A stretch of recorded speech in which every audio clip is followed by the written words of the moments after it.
दोस्तों नमस्कार, स्वागत है आप सभी का वन पॉइंट स्टडी चैनल पर। ये हमारे मॉडर्न हिस्ट्री का 8वां वीडियो रहेगा। इसमें हम पढ़ेंगे अंगद सिख युद्ध। इससे पहले कि हम आगे बढ़े, हम देख लेते हैं कि अब तक जो 7 वीडियो मैं अपलोड कर चुका हूँ उनमें हम क्या क्या पढ़ चुके हैं, ताकि आपको एक मोटा मोटा आइडिया रहे कि हम कहाँ तक पढ़ चुके हैं। तो देखिए दोस्तों, हमने देखा था कि अंग्रेज सन 1600 ईस्वी में ब्रिटेन से चलते हैं और 1608 में जहांगीर के पास पहुंचते हैं और सूरत में अपनी पहली फैक्ट्री स्थापित करते हैं। उसके बाद में दूसरी फैक्ट्री वो मसूलीपट्टनम में स्थापित करते हैं। इस प्रकार से बढ़ते बढ़ते वो एक बड़ी शक्ति बनते हैं। सबसे पहले जो वो फ्रांसीसियों से युद्ध करते हैं, जो फ्रांसीसी युद्ध करते हैं अपनी सर्वोच्चता के लिए, उन्हें कहा जाता है कर्नाटक वार, है ना, हम पढ़ चुके हैं। फ्रांसीसी से युद्ध करने के बाद में वो भारतीय शक्तियों पर आक्रमण करते हैं। तो सबसे पहले वो दृष्टि डालते हैं बंगाल पर। तो बंगाल के दौरान हमने पढ़ा मुर्शिद कुली खां कौन था, पलासी क्या था, है ना, बक्सर का युद्ध क्या था, इलाहाबाद की संधि क्या थी, ये सब हम पढ़ चुके हैं। तो दोस्तों इसके बाद में वो बंगाल में आते हैं। बंगाल के बाद में इलाहाबाद की संधि अवध के साम्राज्य के साथ करते हैं और उसके बाद में ये शाह आलम द्वितीय के साथ भी संधि करते हैं। इसको पेंशनर बना देते हैं अपना। इसके बाद में बंगाल के बाद में वो आते हैं मैसूर में। यहाँ मैसूर है, मैसूर में यहाँ आते हैं और टीपू सुल्तान को मार करके, यानी टीपू सुल्तान का वध कर करके, और वो मैसूर को भी अपने में मिला लेते हैं। इसके बाद में हमने पढ़ा कि जो मराठा साम्राज्य है वो इतना विस्तृत था, इस मराठा साम्राज्य को भी ये बाद में जीत लेते हैं और मराठा साम्राज्य को भी अपने में मिला लेते हैं। इसके बाद में आज हम पढ़ेंगे कि जो ये एक शक्ति और बाकी रह गई थी, ये जो सिख जो साम्राज्य की शक्ति थी, जो रणजीत सिंह जी के समय में फली फूली थी, उसको ये अंग्रेज कैसे मिलाते हैं, है ना, तो उसके बारे में हम आज देखेंगे। तो दोस्तों आंग्ल सिख युद्ध पढ़ने से पहले हमको एक छोटा सा बैकग्राउंड पता होना चाहिए कि सिखों की शक्ति जो है वो कैसे बढ़ी, कैसे क्या हुआ, ताकि आपको एक अच्छी तरीके से समझ विकसित हो और आप लंबे समय तक फैक्ट्स को याद रख सके। तो देखिए स्टार्ट करते हैं। मैं आपको छोटा सा ओवरव्यू दूंगा। तो आपको सभी को पता है कि सिखों की जो स्थापना है, सिख धर्म की जो स्थापना है, वो गुरु नानक जी ने की थी। गुरु नानक जी ने की थी, है ना। तो देखिए गुरु नानक जी के बाद में टोटल 10 गुरु होते हैं सिखों के। 3, 4, 5, 6, 7, 8, 9 और 10।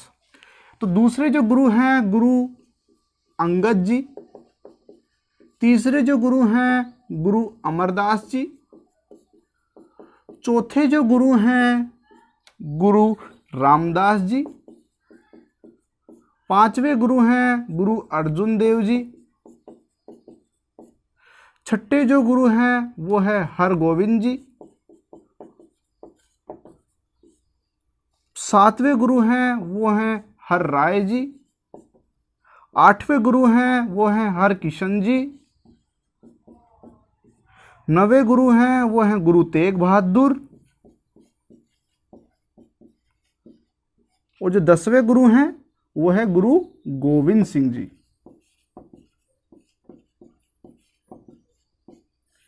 तो दोस्तों ये 10 गुरु हैं सिखों के।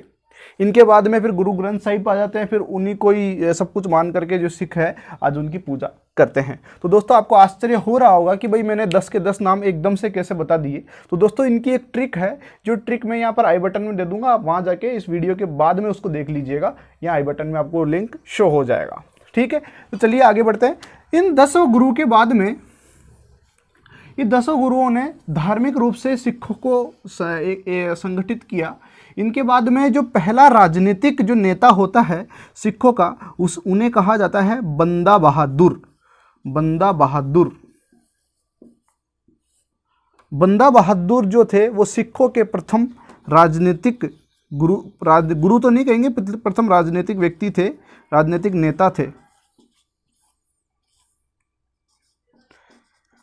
अब दोस्तों यहाँ एक बात जानना रोचक है कि ये जो सिख धर्म बढ़ रहा था, तब एक मुगल वंश अपने यहाँ राज कर रहा था दिल्ली के अंदर। तो मुगल जो वंश था उसका जो धर्म था वो था इस्लाम। तो मुगल वंश और इस्लाम दोनों साथ, इस्लाम जो चाहता नहीं था कि भाई सिख धर्म बढ़े, इसलिए क्या हुआ कि इन गुरुओं के साथ भी उनका कॉन्फ्लिक्ट्स हुए। तो आपको थोड़ी सी चीज़ याद रखनी चाहिए कि गुरु अर्जुन देव जी जो थे उन्होंने विरोध किया मुगलों का, इसलिए जहांगीर उस समय जो है राज कर रहे थे। तो जहांगीर ने गुरु अर्जुन देव जी को मृत्युदंड दे दिया, यानी कि फांसी की सजा दे दी। इसके बाद में गुरु तेग बहादुर जी ने वापस मुगलों का विरोध किया, तो औरंगजेब ने इनको वापस फांसी दे दी। तो दो गुरु ऐसे हैं सिखों के जिनको फांसी दी गई। पहले तो हैं गुरु अर्जुन देव जी जिनको जहांगीर ने फांसी दी, और दूसरे हैं गुरु तेग बहादुर जी जिनको औरंगजेब ने फांसी दी। ठीक है, आगे देखते हैं। अभी बंदा बहादुर जो थे, जो राजनीतिक व्यक्ति, सबसे पहले राजनीतिक जो नेता थे, इनको भी मुगलों से संघर्ष करना पड़ा, और इनको भी एक मुगलों के शासक यानी फर्रुख सियर ने उस समय फांसी दी थी। तो बंदा बहादुर को फर्रुख सियर ने फांसी दी। तो ध्यान रखें आप इन 3 मुगल शासकों के नाम जिन्होंने गुरुओं को फांसी दी थी। ठीक है, तो चलो आगे बढ़ते हैं थोड़ा सा। अब देखिए, बंदा बहादुर के बाद में क्या होता है कि जो सिख धर्म के लोग थे, वो राजनीतिक रूप से 12 मिसलों में बढ़ जाते हैं। 12 मिसल एक अरबिक शब्द है जिसका मतलब होता है स्टेट मतलब राज्य। हर एक मिसल का अपना एक ध्वज होता था, अपनी अलग नियम होते थे। तो 12 मिसल थे पंजाब में। जो आज अपन पंजाब देखते हैं, आज का पंजाब और उस समय मतलब पाकिस्तान का पंजाब, दोनों को मिला के देखेंगे तो वहाँ 12 मिसलों में वो बटी हुई थी। उसमें से कई मिसल थी। जैसे एक पहली सबसे इम्पोर्टेंट जो सबसे बड़ी मिसल थी, सबसे ताकतवर मिसल थी, उनका नाम था भंगी मिसल। दूसरी मिसल का नाम था सुक्कर चकिया मिसल। ये सुक्कर चकिया मिसल को मैं 2 बार दोहरा रहा हूँ दोस्तों, इसको आप जरूर से याद रखिएगा। सुक्कर चकिया मिसल के उस समय जो शासक थे, महाराजा थे, उनका नाम था महासिंह जी के 1780 में घर में बहुत सारी खुशियां आती है और इनके पुत्र रत्न की प्राप्ति होती है। 1780 में इनके एक पुत्र जन्म लेता है जिनका नाम होता है रणजीत सिंह जी। रणजीत सिंह जी जब बाद में महासिंह जी का निधन हो जाता है, तो रणजीत सिंह जी सिखों के सबसे बड़े राजनीतिक नेता बन के उभरते हैं, और जो उन्होंने अपना सिख साम्राज्य स्थापित करते हैं और स्वयं को सिखों का महाराजा घोषित कर देते हैं। तो आप ध्यान रखिए कि जो सिख साम्राज्य बनाया, सबसे सिख साम्राज्य बनाने का जो श्रेय दिया जाता है, उन्हें किन्हें दिया जाता है? महाराजा रणजीत सिंह जी को दिया जाता है। इनका जन्म कब हुआ? 1780 में। इनके पिता कौन से थे? महासिंह जी इनके पिता थे। ये कौन सी मिसल से संबंधित थे? सुक्कर चकिया मिसल से। ये प्रश्न आते हैं, जिन जिन शब्दों पे मैं स्ट्रेस देता हूं वो प्रश्न आ चुके हैं एग्जामिनेशन में। अब देखिए, महाराजा रणजीत सिंह जी ने एक नया सिख साम्राज्य बनाया, और सिख साम्राज्य कौन सा था मैं यहाँ मैप में आपको शो कर दे रहा हूँ, आप देख लीजिए। ठीक है, तो आप ये देख रहे हैं जो पीला पीला है, ये पूरा जो है सिख साम्राज्य महाराजा रणजीत सिंह जी के समय में था। अब दोस्तों एक घटना घटती है 1809 में। वो क्या घटना है, उससे पहले उस घटना का परिप्रेक्ष्य आप थोड़ा देख लीजिए। देखो दोस्तों, ये है हमारा प्यारा भारत, ये वर्तमान का भारत है, लेकिन जो महाराजा रणजीत सिंह जी का पंजाब है वो ये वाला पंजाब था। ये जो बॉर्डर बनाता था वो सतलज नदी वाला बॉर्डर बनाती थी, और इधर था अफगानिस्तान,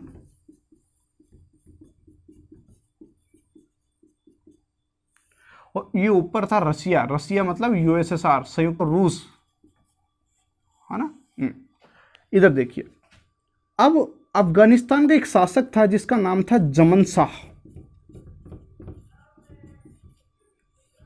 इस जमन शाह ने रणजीत सिंह जी पर आक्रमण किया, तो रणजीत सिंह जी ने इनको परास्त कर दिया।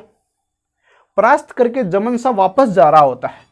अब चूंकि वापस जा रहा होता है तो एक नदी पड़ती है बीच में जिसका नाम है चिनाब। जब ये जमन शाह चिनाब नदी को क्रॉस कर रहा होता है अफगानिस्तान जाने के लिए, तो चिनाब नदी में इस जमन शाह की 12 तोपें गिर जाती है। दोस्तों इस कहानी को जरूर ध्यान से सुनिएगा। ये कहानी दिखाती है कि इस हाथ दे और इस हाथ ले कैसे चरितार्थ होता है, वही दिखाती है। तो जमन शाह की 12 तोपें चिनाब नदी में गिर गई।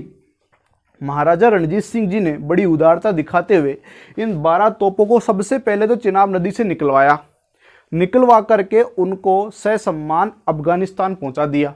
जैसे अफगानिस्तान वो तोपें पहुंची और जमन शाह को वो संदेशा मिला कि आपकी 12 तोपें वापस की जाती है रणजीत सिंह जी के द्वारा, तो जमन शाह बड़ा गदगद हो गया और महात्मा गांधी का हृदय परिवर्तन सिद्धांत यहाँ लागू हो गया।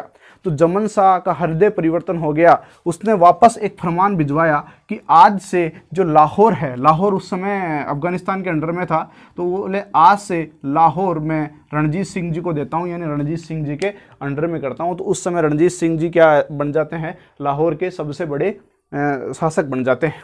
ठीक है, और लाहौर के बाद में फिर वो अपना साम्राज्य विस्तार करते हैं रणजीत सिंह जी, है ना। तो ये इस प्रकार से वो अपना साम्राज्य बनाते हैं। अब दोस्तों मैं आपको कुछ बता रहा था, यहां देखो मैं बता रहा हूं, ये बात है सन 1809 की। आपको पता है 1809 में अंग्रेज सबसे लड़ चुके हैं, बंगाल से, मैसूर से, मराठाओं से, मतलब सबसे लगभग सहायक संधियां करना भी इन्होंने स्टार्ट कर दिया है। प्रसार करना चाह रहे हैं अंग्रेजी साम्राज्य का, लगभग प्रसार भी हो रहा है। उस समय अंग्रेज भारत में बहुत बड़ी शक्ति बन चुके थे अंग्रेज,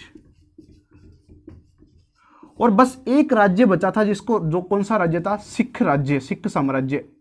लेकिन अंग्रेज सिख को एज ए वफर यूज करना चाहते थे, क्योंकि उनको ये पता था कि रूस और अफगानिस्तान मिलकर के भारत पर हमला कर देंगे, और फिर भारत पर जैसे वो हमला कर देंगे तो फिर अंग्रेजों को बचना मुश्किल हो जाएगा। इसलिए वो सिख साम्राज्य को एज ए बफर बनाना चाहते थे। तो उन्होंने रणजीत सिंह जी के साथ एक ट्रीटी करी, ट्रीटी ऑफ अमृतसर कहा जाता है, अमृतसर की संधि इसे कहते हैं। मैं यहाँ जगह करके उसको लिख देता हूँ, यहीं लिख देता हूँ, अमृतसर की संधि। अमृतसर की संधि किस किस के मध्य हुई, रणजीत सिंह और अंग्रेजों के मध्य सन 1809 में। इस संधि के तहत रणजीत सिंह जी को कहा गया कि आप सतलज से इधर नहीं आएंगे और हम आपके उधर नहीं आएंगे। यानी अंग्रेजों ने पहले ही संधि कर ली, युद्ध से पहले ही, कोई युद्ध वुद्ध कुछ नहीं है, बस प्यार से संधि कर ली इन्होंने कि आप सतलज नदी के इधर नहीं आएंगे और हम इधर नहीं जाएंगे। कभी आपका कोई अफगानिस्तान से युद्ध होगा तो हम कोई मतलब इंटरफेयर नहीं करेंगे, और कभी हमारा किसी से युद्ध होता है नीचे, मतलब शेष भारत में, तो आप भी इंटरफेयर नहीं करेंगे। यानी रणजीत सिंह न्यूट्रल रहेंगे, इसलिए अंग्रेजों ने संधि कर ली। और वो कौन सी संधि है, अमृतसर की संधि 1809 की। ठीक है दोस्तों, इसके बाद में सन 1839 में यानी 1839 में रणजीत सिंह जी की मृत्यु हो जाती है। मृत्यु होने के बाद में इनका एक पुत्र जिसका नाम था दलीप सिंह जी, दिलीप, कुछ किताबों में दिलीप भी लिखा हुआ है लेकिन ओरिजिनली ये दिलीप है, दिलीप सिंह जी गद्दी पर बैठते हैं। अब चूंकि दिलीप सिंह जी बच्चे थे, इसलिए इनकी जो माता है, इनकी संरक्षिका बनती है और ये गद्दी पर बैठते हैं। और इन्हीं के समय अंग्रेज आंग्ल सिख युद्ध करते हैं। 2 आंग्ल सिख युद्ध होते हैं जो दिलीप सिंह जी के समय होते हैं। ठीक है, क्योंकि रणजीत सिंह जी तो उस समय मर चुके थे और उस समय सिख जो एम्पायर है वो कमज़ोर हो रहा था, इसलिए अंग्रेजों ने आक्रमण किया और अंग्रेजों ने इसको भी अपने पास में मिला लिया। वो अपन देखेंगे अगले चार्ट के अंदर। ठीक है दोस्तों, चलो।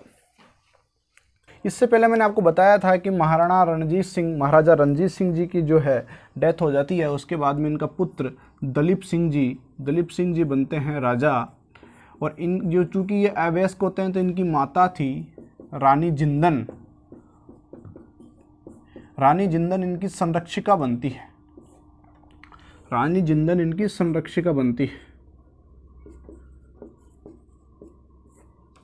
रानी जिंदन की खूबसूरती भी बड़ी चर्चा में थी, बहुत खूबसूरत लेडी थी। आसपास के जो राज्य थे उनमें इनकी चर्चाएं हुआ करती थी।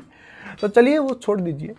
अब देखिए दलीप सिंह जी के समय जब जो सिख एम्पायर है वो कमज़ोर होता है, तो ये देखिए एक बार भारत का नक्शा अपन देख लेते हैं।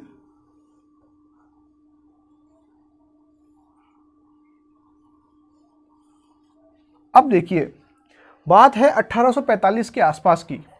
1845 में जो ब्रिटिश है वो लगभग पूरा एरिया कवर कर चुके हैं, लगभग पूरा या तो जीत चुके हैं या फिर देसी रियासतों से संधियां कर चुके हैं, है ना। तो लगभग पूरा एरिया ये कवर कर चुके हैं।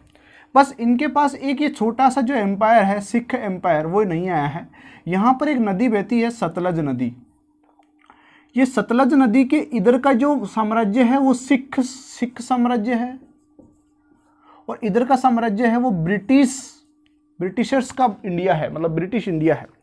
आपको मैं मैप शो कर रहा हूं, उस मैप में भी आपको पीला पीला जो दिख रहा है वो सिख साम्राज्य है, जो कि रणजीत सिंह जी के समय बनाया गया था। अब देखिए, इस सिख साम्राज्य को कमजोर करने के लिए, चूंकि यहां पर रणजीत सिंह जी की मृत्यु हो चुकी है, दिलीप सिंह जी शासन कर रहे हैं, तब जो अंग्रेज है वो इन पे आक्रमण कर देते हैं। अंग्रेज आक्रमण कर देते हैं तो प्रथम आंग्ल सिख युद्ध होता है। प्रथम आंग्ल सिख युद्ध के दौरान 1845 से 46 तक चलता है। ये देख लीजिए कि जो सिख सैनिक थे बड़ी बहादुरी से लड़े, है ना, तो वो लड़े अंग्रेजों से बहुत वीरता से लड़े, लेकिन जो स्वयं के सेनापतियों के द्वारा ही विश्वासघात कर देने की वजह से, यानी जो सिख सेना को लीड कर रहे थे, जो सरदार, जो सेनापति, वो ही अंग्रेजों से मिले हुए थे। तो कब तक इस प्रकार के विश्वासघात को सिख सेना झेल पाती, और 45 से 46 के मध्य प्रथम आंग्ल सिख युद्ध होता है, और जो सिख होते हैं वो हार जाते हैं इन विश्वासघातों के कारण, और अंग्रेज जो होते हैं वो जीत जाते हैं। अब संधि अंग्रेज करेंगे, मतलब संधि किसके पक्ष में होगी? अंग्रेजों के पक्ष में होगी। तो पहली संधि होती है युद्ध को समाप्त करने के लिए, जिसे कहते हैं लाहौर की संधि। ये लाहौर की संधि होती है 1846 में। दोस्तों, आंग्ल सिख युद्ध में कुछ नहीं है। सबसे पहले पूछा जाता है तो आंग्ल सिख युद्ध कब हुए? दोनों आंग्ल सिख युद्ध दिलीप सिंह जी के समय हुए हैं। मतलब उस समय महाराजा कौन थे? दिलीप सिंह जी। दिलीप सिंह जी की संरक्षिका कौन थी? रानी जिंदन। तो पहला आंग्ल सिख युद्ध कब हुआ? 1845 से 46 में। युद्ध की समाप्ति के बाद में संधि कौन सी होती है? लाहौर की संधि। लाहौर की संधि होती है 1846 में, लगभग मार्च के महीने में होती है। इस संधि के तहत ये एक अपमानजनक संधि थी सिखों के लिए। युद्ध हर्जाना लगाया अंग्रेजों ने सिखों पर 1.5 करोड़ रुपए का, यानी 1.5 करोड़ रुपए आप हमें युद्ध का हर्जाना दो। उस समय जो पंजाब राज्य था उनके पास 50 लाख रुपए नगद पड़े थे, तो उन्होंने नगद 50 लाख दे दिए। अंग्रेज बोले भाई 1 करोड़ और चाहिए, तो फिर इन्होंने बोला कि भाई हम कुछ दे नहीं सकते, आपको सामान ले जाओ। तो सामान तो नहीं लेके गए, लेकिन कश्मीर जो था, कश्मीर की कीमत इन्होंने 1 करोड़ आंकी, क्योंकि उस समय कश्मीर को खरीदने के लिए गुलाब सिंह जी ने खरीदा था। उस समय गुलाब सिंह जी ने 1 करोड़ रुपए में अंग्रेजों से कश्मीर ले लिया। अंग्रेजों ने यानी गुलाब सिंह जी को 1 करोड़ रुपए में कश्मीर दे दिया, तो ये आपका हो गया, कश्मीर को भी ले लिया। इसके बाद में क्या होता है कि संधि होती है वो सिखों के लिए अपमानजनक होती है। लाहौर की संधि सिखों के लिए अपमानजनक होती है। सिख जो होते हैं इस सदमे को झेल नहीं पाते हैं, और इस साल के बीतते यानी 1846 मार्च में संधि हुई है। लगभग दिसंबर के आसपास में सिख जो होते हैं रिवोल्ट कर देते हैं। रिवोल्ट का मतलब विरोध कर देते हैं, विद्रोह कर देते हैं। उस विद्रोह को फिर अंग्रेजों के द्वारा दबा दिया जाता है। फिर वापस संधि होती है सिख राज्य के साथ अंग्रेजों की, जिसको कहा जाता है भैरववाल की संधि। भैरववाल की संधि यानी अंग्रेजों ने सिख के साथ 2 संधि करी, पहली लाहौर की संधि, उसके बाद भैरववाल की संधि। भैरववाल की संधि में रानी जिंदन को हटा दिया गया, यानी रानी जिंदन को संरक्षिका नहीं माना गया। इनको जेल में भेज दिया गया बनारस के आसपास में पेंशन दे करके, और इस दिलीप सिंह जी को राजा माना गया। और इनके शासन को चलाने के लिए 8 सरदारों की 8 सिखों की एक समिति बनाएगी, जो कि अंग्रेजों द्वारा चुने गए थे। डिटेल में आप मत जाइए, आप बस ध्यान रखिए कि 2 संधियां हुई थी। पहली संधि लाहौर की संधि, दूसरी संधि हुई थी भैरववाल की संधि। ये दोनों ही संधि 1846 में होती है। तो इसी के साथ ही पहला आंग्ल सिख युद्ध खत्म हो जाता है। अब देखिए दूसरा आंग्ल सिख युद्ध। देखिए दूसरा आंग्ल सिख युद्ध लगभग 2 वर्ष बाद में ही शुरू हो जाता है। 2 वर्ष बाद में। सर 2 वर्ष बाद में क्यों शुरू होता है? इसका कारण ये था कि यहाँ पर सिख में एक मुल्तान पड़ता है।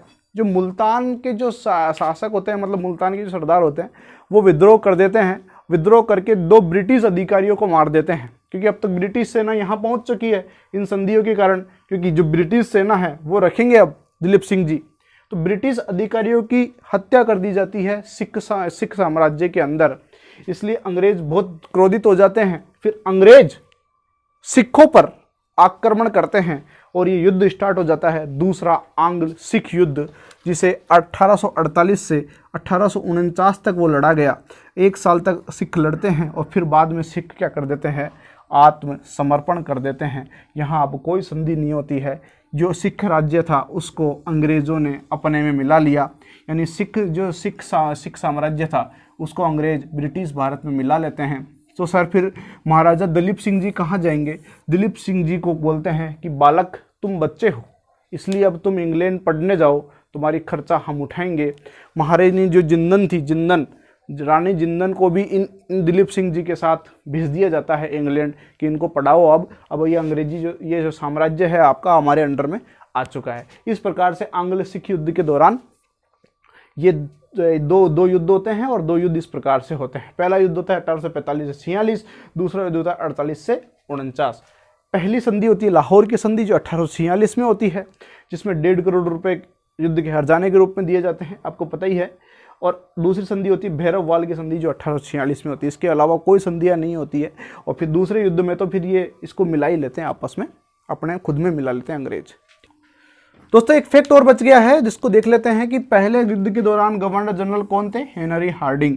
दूसरे आंग्ल सिख युद्ध के दौरान गवर्नर जनरल कौन थे? डलहौजी। तो हेनरी हार्डिंग को कोई नहीं पूछता है, दूसरा पूछा जाता है डलहौजी के बारे में, क्योंकि डलहौजी तो एक तरीके से क्रूर और एक बहुत ज़्यादा रूटलेस और कैसे साम्राज्य विस्तार के लिए जाने जाते हैं डलहौजी। तो इनके लिए पूछ लेते हैं कि डलहौजी कौन से युद्ध में थे? तो आपको ध्यान रखना चाहिए द्वितीय आंग्ल सिख युद्ध के दौरान डलहौजी थे। तो ज़्यादा इसमें मोटा मोटा एक जो फैक्ट याद करने हैं उन पे मैंने बार बार में जोर दे दिया है, आप ध्यान रख लीजिएगा। दोस्तों वीडियो को यहाँ तक देखने के लिए, अंत तक देखने के लिए आपका बहुत बहुत धन्यवाद। दोस्तों जो व्यक्ति निडी है, जिसको इन वीडियोस की आवश्यकता है, जो महंगी कोचिंगों की फीस नहीं दे सकता है या फिर ऑनलाइन कोर्स परचेस नहीं कर सकता है, उन विद्यार्थियों तक आप मेरा ये वीडियो ज़रूर पहुँचाएं। वीडियो को यहाँ तक देखने के लिए धन्यवाद। जय हिंद, वंदे मातरम।